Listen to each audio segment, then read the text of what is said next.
Good morning. Try my best not to hold my neck up. Ooh. Today is Saturday. I was reading an article. I always like to, before I go into the word, I like to kind of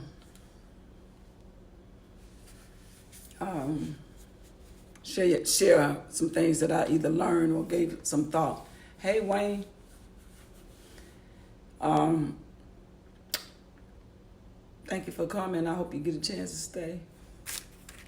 Hey Nana, Nana, an African name. Hey, over there in Africa, if you are in Africa, I don't know. Anyway, it's a good time to have a steady walk with God. Find something steady and walk with God until He manifests the whole purpose of the journey.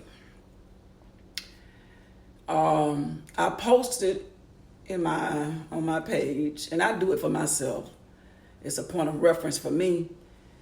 And I looked up the word plague, and it is defined. And this morning I got up and I wanted to know, what did the Bible say about plagues? Because I teach kind of slow.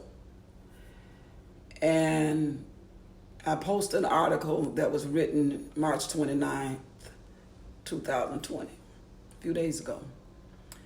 And the guy was basically saying in the article, which was a very good article, because he was more detailed in his explanation concerning is this coronavirus, could it be considered a biblical plague? Well, it is defined as a plague. We call it a virus, but plague sort of scares us a little bit. But when you teach me, I want you to tell me the truth. Don't play around with me. If this is a plague, call it a plague. If it's a virus, call it a virus. Whatever it is, just make sure you don't leave anything from me, because I'm that type of person. And then he went on to explain it, and he went to the word and he showed what had happened. And it definitely, in his definition, said that a plague had something to do with it has something to do with a breakout, a fever.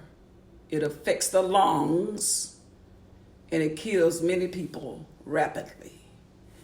And with that definition, it made me understand I need to know what's going on, because this has something to do with my time and how I view what's going on. I don't wait for people to give me answers, because people like to put too much sugar in my grits. And I don't even like sugar in my grits. I don't even like sugar in my coffee.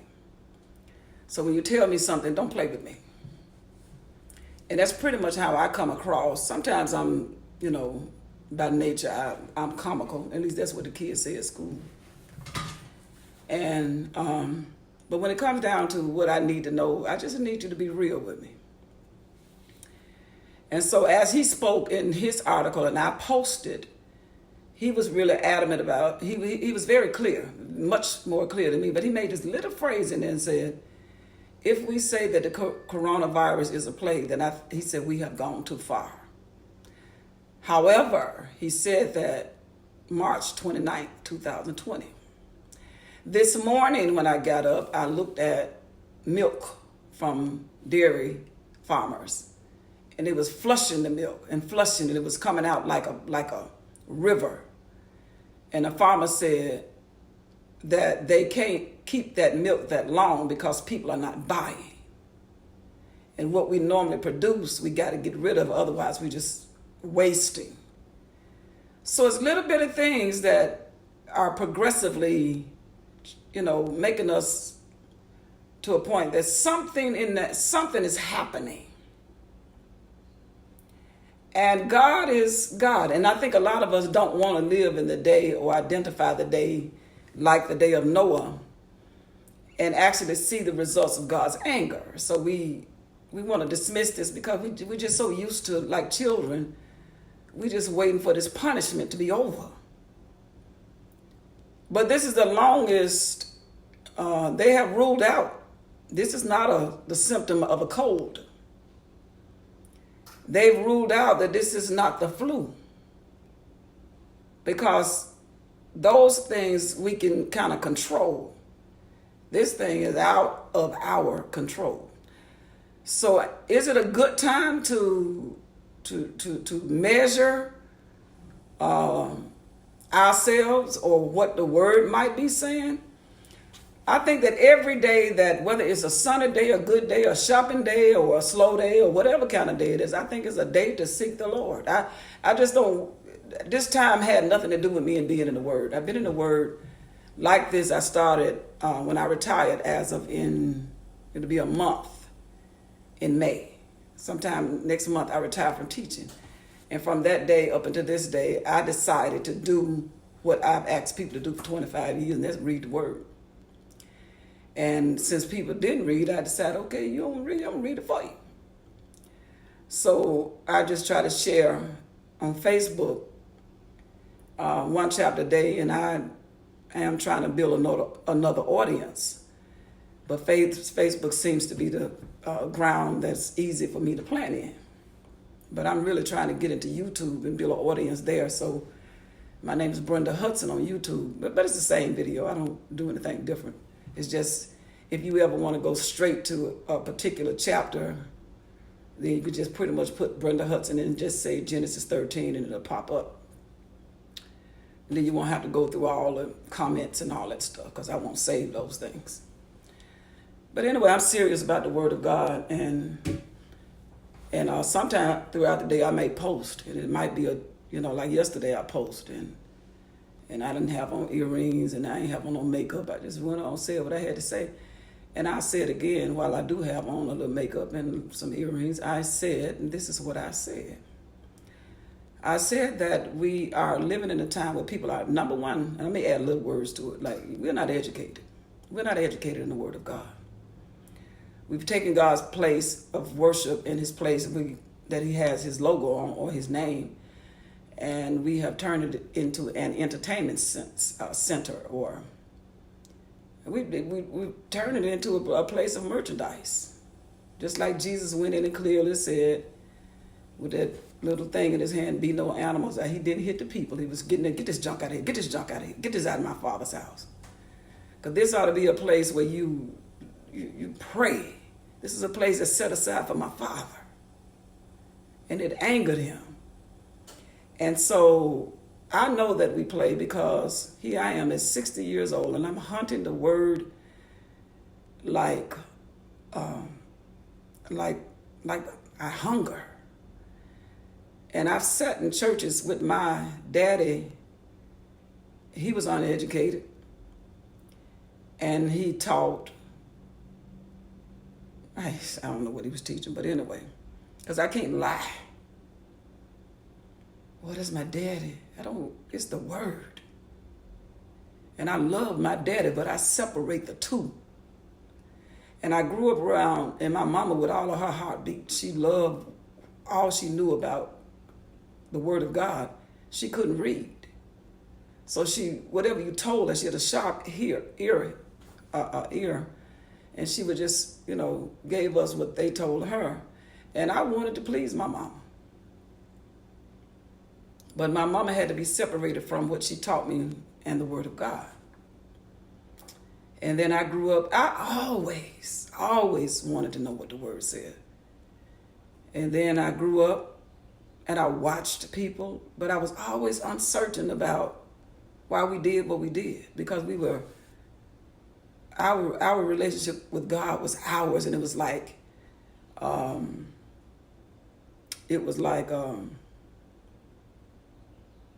cult, because nobody else did it, and you only identified us but by how we looked. And I said the word CULT because it was man-made, because you never could repeat what was going on in my church and then another church just like my church. They did things according to however the leader wanted it to be done. There was no church that acted alike, even though they had the same name. You pretty much ran it like you want to. Only thing that they probably did alike was they just had to pay the state offering. But as far as what they taught, that was up to the person who could teach, whether he could read, whether he understood what he was reading. It was just man-made. And then just throughout my whole life, having moved from Mississippi to Georgia. And I'm hungry. I'm hungry. So I go into a church, and when I believe that when I first went there, I was it was really growing. And then it just got to a point it started going around in circles like this for me. Until all it was talking about was grace. And it was killing my family, in my opinion. That's my opinion. Because I said it's much more to God's word than circling around like we in the look like I need to put something in my mouth, because when I start doing video, y'all give me a second. I need to put something in my mouth. I'm coming right back. I'm here. I just gotta have something, because I'm feeling kind of little. Oops. But anyway, I'm eating a piece of banana. Something to kind of give me some food. Anyway, well, let me get situated. And let me change. This thing is too high for me. I'm doing a lot this morning. But anyway,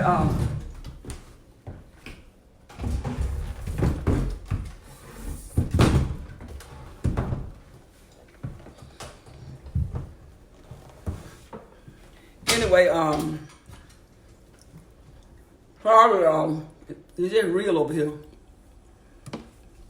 And I couldn't stand sitting in a church for almost 20 years.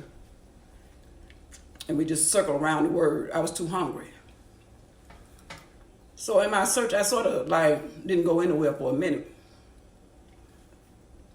And then I wanted to be a part of giving, a part of doing something. So I went to a church that I go and I'm basically, I sit and I love the people, but I'm not hungry anymore. I've settled in myself that I can be in a place, but at the same time, I go home and I eat my own food. In other words, if the church becomes too entertaining for me, I come home and I study the word on my own. And I said that to say, you can't look for, what's going on in this world has to have some type of solution. It has to have some type of place in the Word of God. Where are we? Where are we really? Do we really want to know what's going on? Or are we just waiting for it to get over and go to life as usual? Life will never be the same. It will never be the same after this experience, because we're going to start sort of shaping up for if this happened again. You know how you just kind of put something in place. Schools won't ever be the same. I don't know what's going to be different, but if it goes back to what we call the normal, or what is normal for us, I'm just not sure I'm not smart enough to know what's going to happen. I do know what the word says. If I was to tell you the next step, if this thing is in line with the word, I would say this, and I'm not trying to, because I say I have to keep it real, because ain't no need of me playing, because if I go to the doctor, he say, you too heavy, don't play with me. I don't need you to tell me, I already know that, and I know how I gained so much weight over the last 5 years. I know what I did. But if I'm in a serious, if the airplane is falling, and we're getting ready to go down, don't talk to me like, okay, you have something in front of you, and if you would take it, we don't need to hear that right now. The airplane is going down. Do what you got to do so you can try to survive. And sometimes you have to hit like that, because it's too serious of a time for us to be unaware of what it could be. And since I read the word on my own, I'm steady where I'm supposed to be. I'm supposed to be in chapter 13 of Genesis, having started in May, and I started in Daniel. So this is where I am. But but my delivery will never be something sweet to make you. If you shout, then you are an awesome person. If you feel like these messages or this understanding of God's word, I'm just trying to get people educated, so you won't have any room for doubt. Because I'm not going to say anything that's not true. I'm not going to do it. Because you want to know why I say I'm not going to say anything that's not true? Because if I find out I didn't know what I was talking about, I'll be back and correct it. So all I can say is I don't want anybody telling me that it's going to be all right. Not now.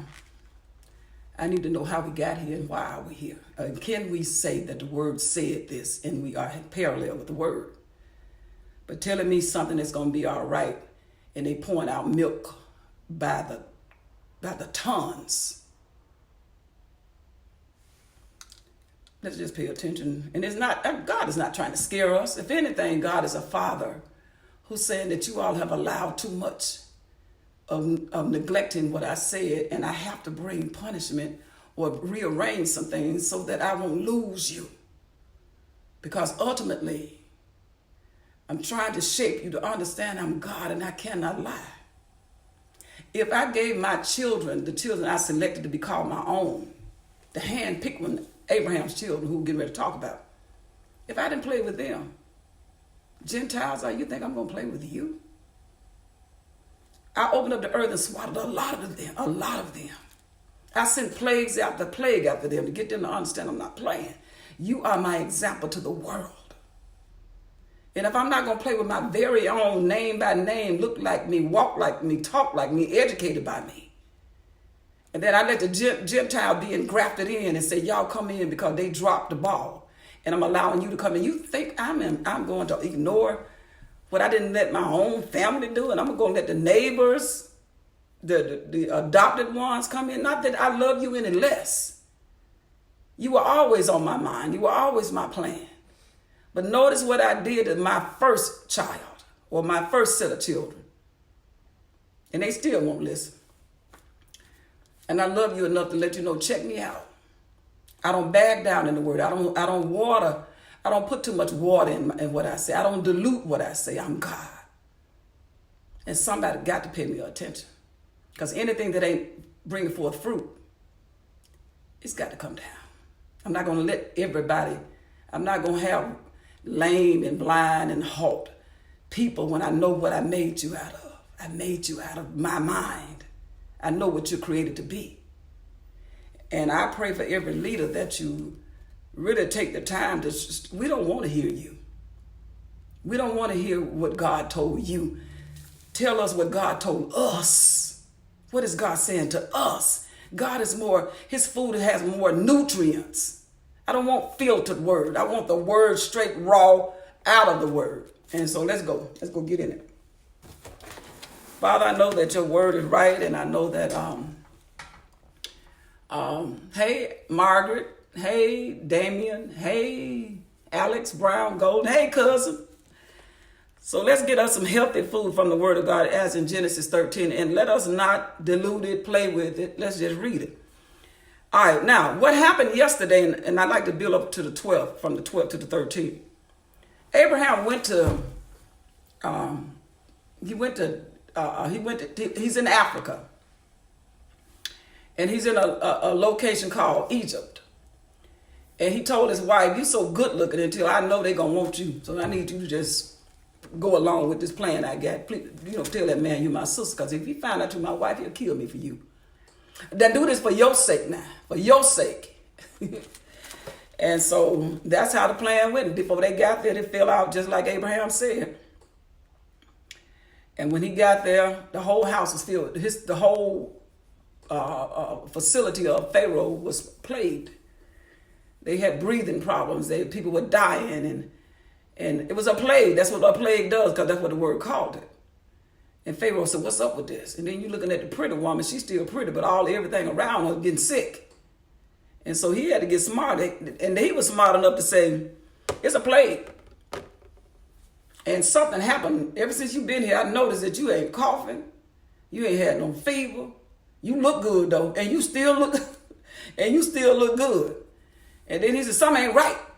And call that woman up. Wait a minute, hold up. Your brother. Now, that is your brother, right? Go get Abraham. Go get Abram.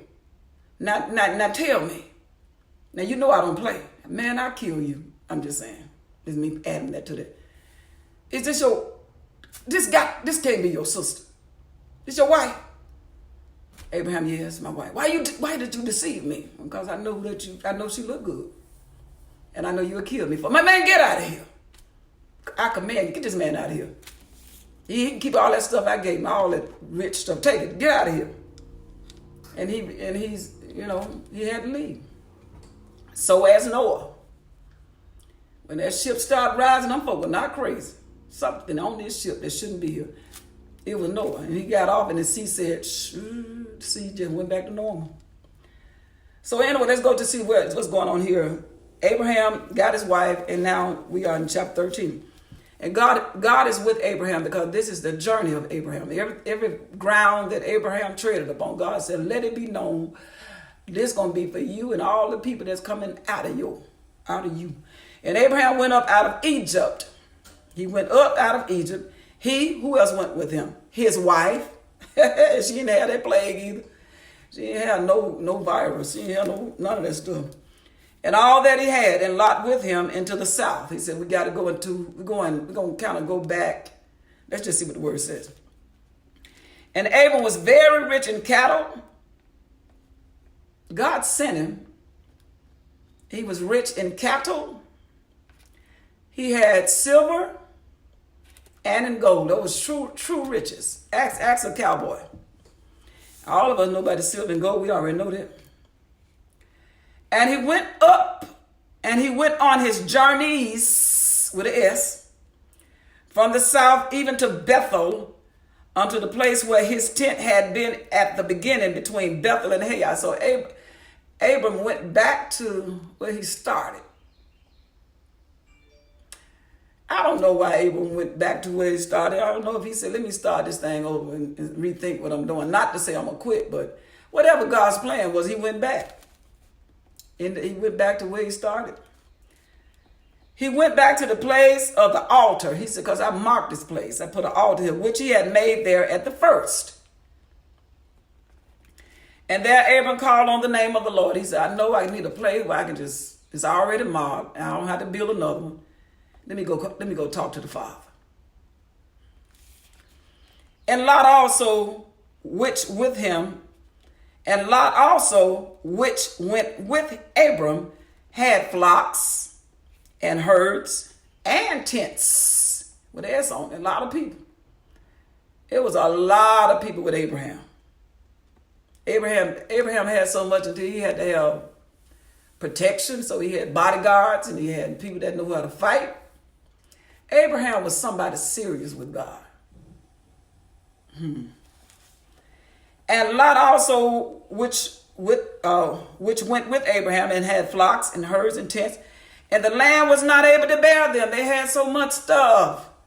They didn't stop to ask for offerings. They didn't say, you need to give me this. God just provided, and they just increased.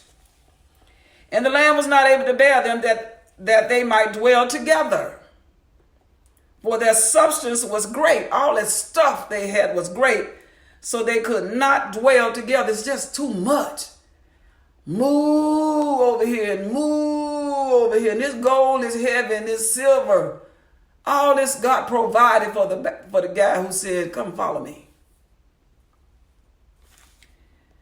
And there was strife between the herdmen. So they even had herdmen, cattlemen, cowboys. And there was a strife between the herdmen.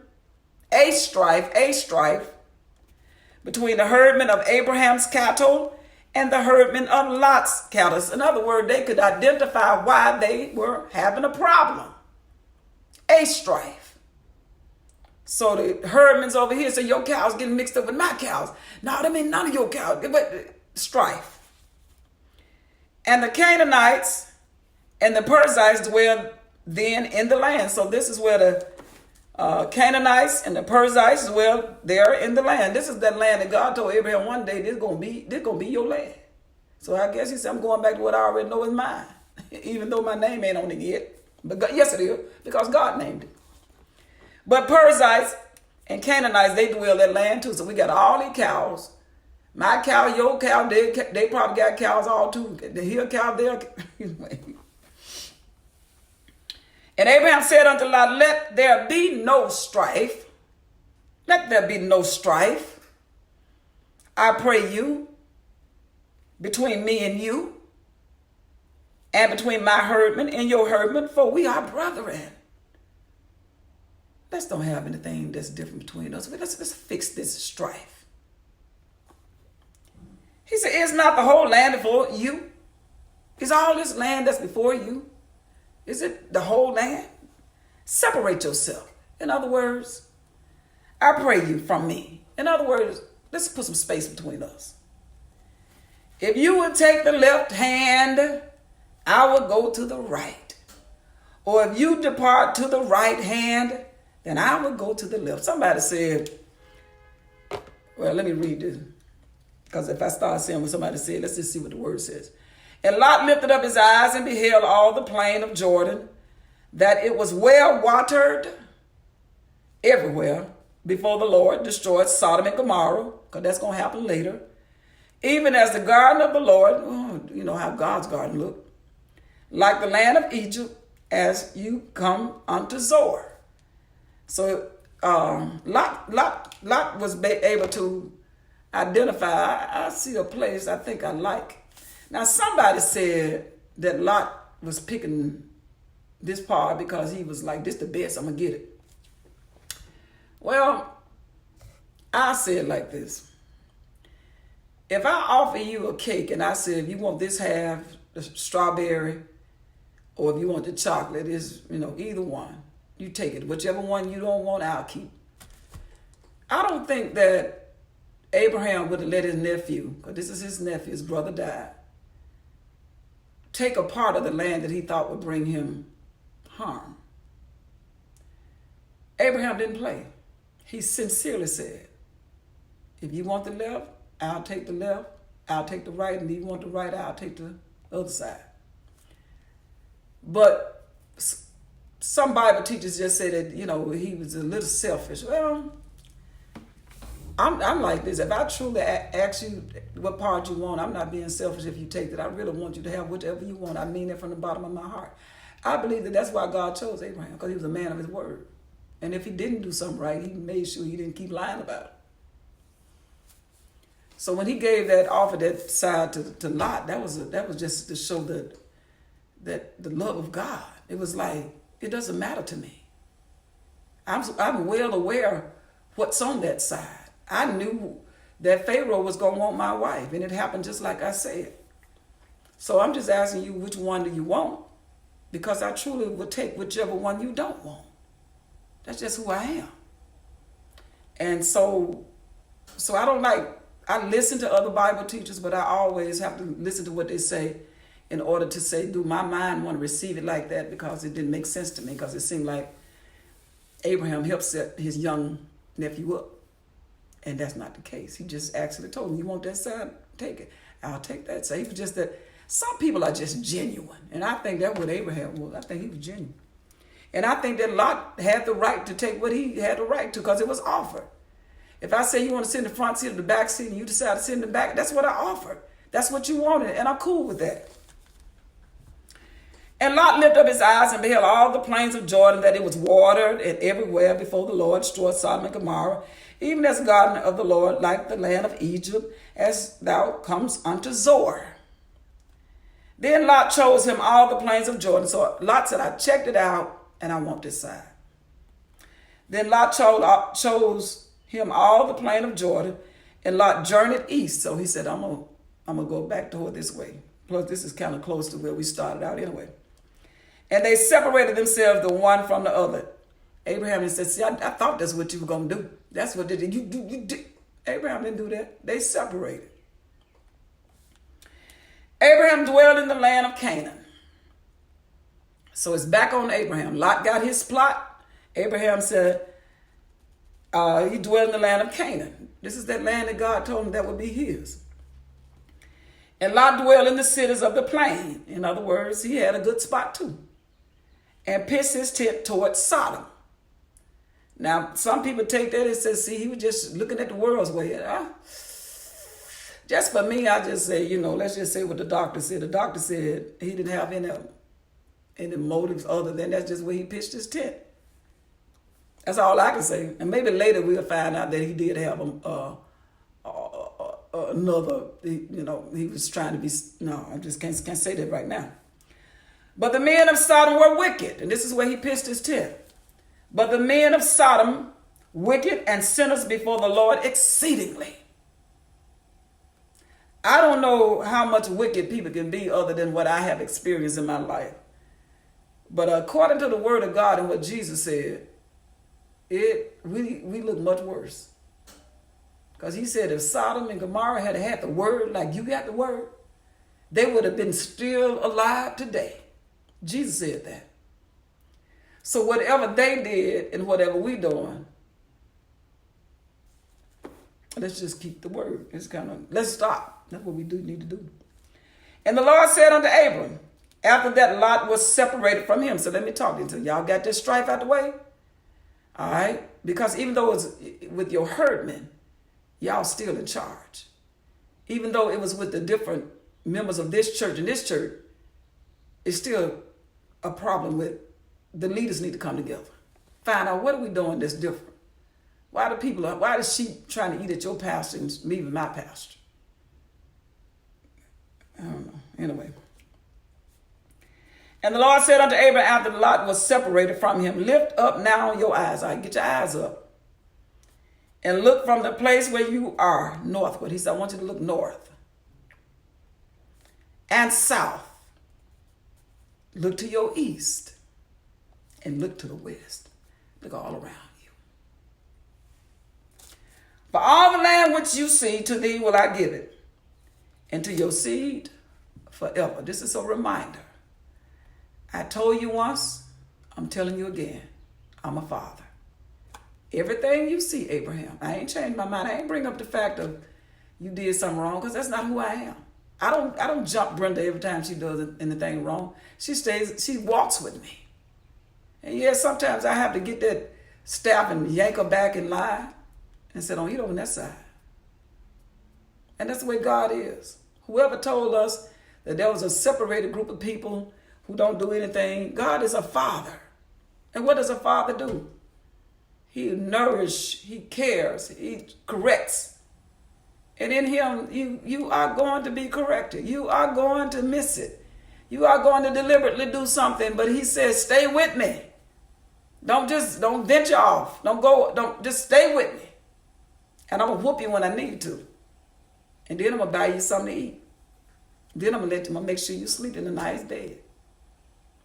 The Father, he's worth it. Religion tells us to hide the things that we don't do, that we do wrong, because you don't want to, send out the wrong message. That's like Cain. That's like Adam and Eve putting on the apron with their butts out. God said, let me put you on a coat, something that will keep you covered. Religion tells you just dress up the front with the back, and in all your exposure in the back. That's a mess. So stay with the Father. Just walk with him daily. And he'll straighten you out. If you lie, he'll let you know, don't do that no more. Stay with him long enough so you can stay out of sin. Because sin and God they just don't attract. And if you with God and the things that you do that don't line up with the word, you won't do it long. You'll stop. That's just the word, because you with the Father. But the men of Sodom were wicked sinners before the Lord exceedingly. And this is God saying this many, many thousands of years ago. And the Lord said unto Abram, he's still talking to him. He ain't said nothing about it.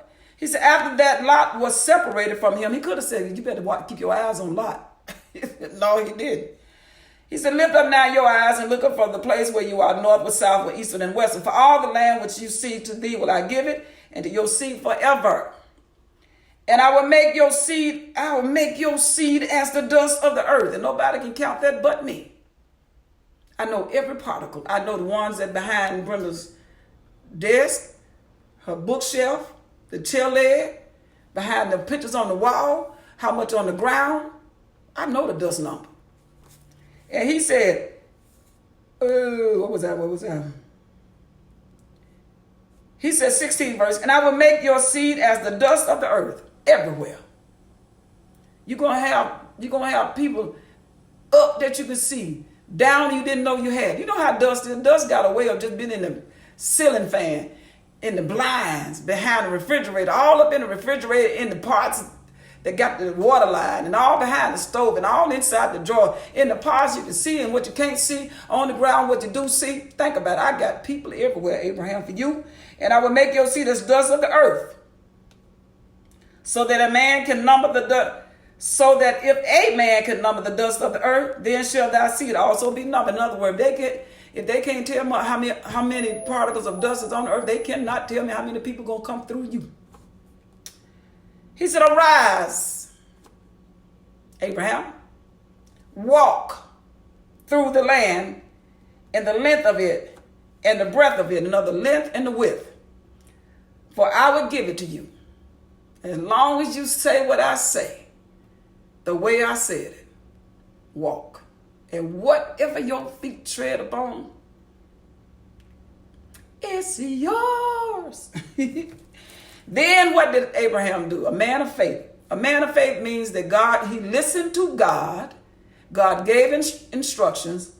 And then Abraham removed his tent and came and dwelt in the plain of Mamre, went on back down Cape Town, Africa, in the dark skin area, which is in the Hebron, and built there an altar unto the Lord.